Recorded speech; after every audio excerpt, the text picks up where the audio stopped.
Welcome. Today we're going to look at a ridiculous criminal tell the dumbest lies, the most obvious lies. Basically, this is a lesson on how to not lie. I just explained to her, I don't cash pictures. That came to me by my billing address. It was a company that I used to work for. By your mailing address. It was a company that I used to work for before the pandemic hit. So, I even reached out to the bank myself, and I even said, hey, this was sent to me by my mailing address.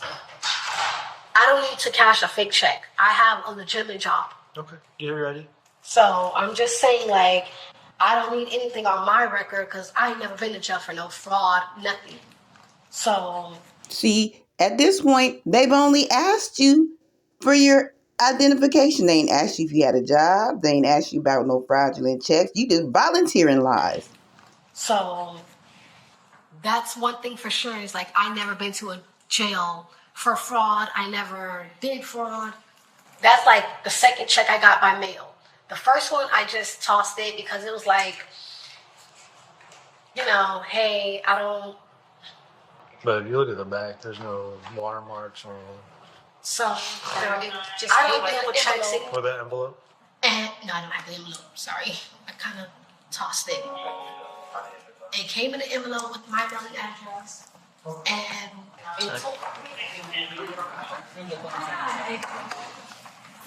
You still live at the address in your license? No, I was gonna change that. I meant to change my address, so I kind of gotta change that on my next day off.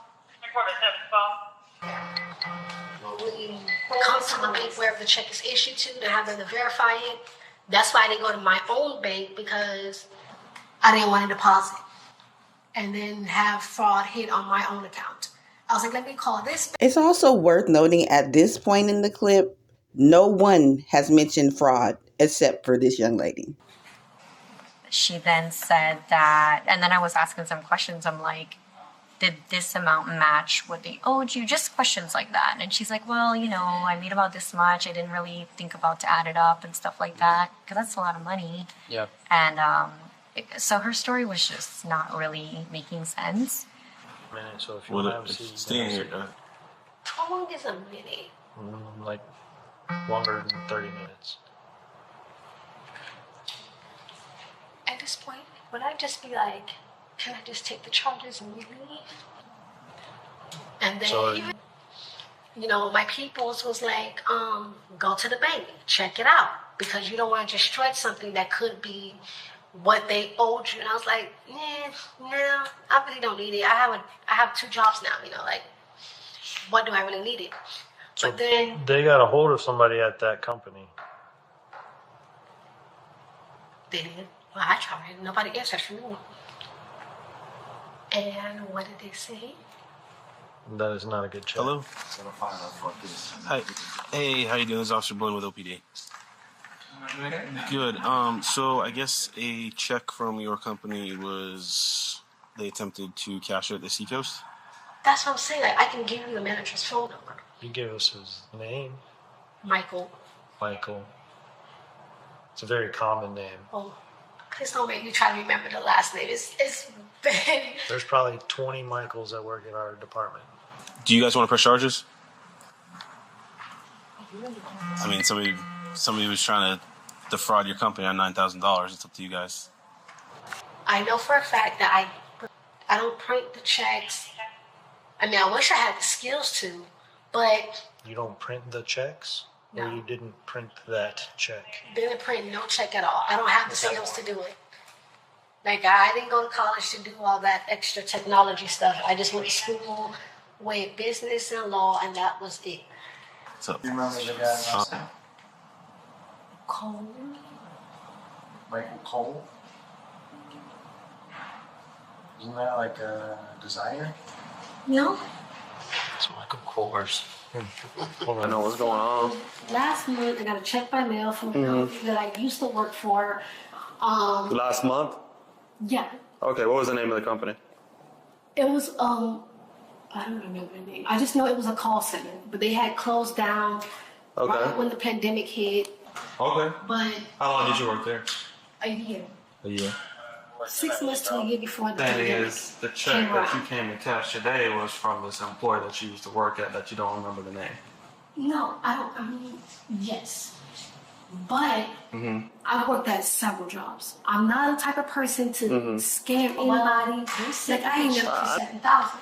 I was like, oh, okay, that's cool for you. I mean, I don't really need it because I'm making ends meet with the two little jobs that I got. Even though it's still a little struggle, then I might have to pick up a third job when summer starts. I mean, summer ends. But other than that, like I just been What friend is that? Jessica. Jessica. You got her phone number? Really? No. Okay, what's her last name? I'm not even gonna lie. You got it on social media? Can you pull it up on your social media? But to be honest, I think she blocked me because I think she probably felt jealous. No offense, like I don't know because I might want to go back to try to call her when I got mine. When they shut the office and stuff down because How much did you get paid when you were there? $15 an hour, $15 an hour. You work 40 hours a week. and then we got paid every 2 weeks. Every 2 weeks. So about roughly how much was that? Sometimes my checks would be at 9. Then sometimes my checks would be roughly around 8. 100. Okay. And then sometimes my check would be like $9.90. Okay, so it's fair to say if you were owed 2 months, worth of money at $1,800 a month on the high end, Without still taking at- out, yeah, without it's taking still at out- $3,600. Basically. If you were owed money, it's Yes, probably not going to be 9,000. rough. That's exactly what I said when I was doing my calculations. Yeah, that don't So, add up. It didn't add up. So Yeah. I'm like, okay, let me see here. Like, Did you call the company? I tried. But you and I both look at this check, And we and you know- just told me that it was fake, pretty much. Yes. All right. So That's the reason why I did. so hold on. And I hold just on. told him, me and him was in a relationship up to like 2 weeks ago, but it was getting difficult trying to do a long distance relationship. What does this This person is have? Michael. Me and him both used to work with the company together. Not that company, but the call center. And he was telling me that he'll help me pay for my expenses because I was telling him that I was having little problems, minor work that needed to be done on my vehicle. The check. And that's the honest truth. I don't have nothing to lie about. Like, I really want to go get my kids. Because, like, now I'm to the point that I don't even deal with this. Okay. And this number is like an overseas phone number. That's the reason why we had literally stopped. We really, like, Have you ever seen this person in real life? yes, we used to work together. Okay. And then once you cash this check, what were you supposed to do with the funds? It was supposed to take care of my expenses. Expenses for what? Whatever I needed around the house or my car needed to be repaired, but I got that done. So I'm literally telling you the truth. I have nothing to do with any fraud. So this guy gave you a check to cover your expenses that you don't even know who this is. It can be anybody saying anybody's name. Michael Pope. Me and him used to work together at the call center. Okay. See each other in real life? Yes. Okay. Then he moved, over there where he's at now Where is that? in Connecticut, overseas. Okay. Overseas in Connecticut. That's where he said he moved to Connecticut. Okay. Personally,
Girl, you going to jail. You going to jail today. Thanks for watching.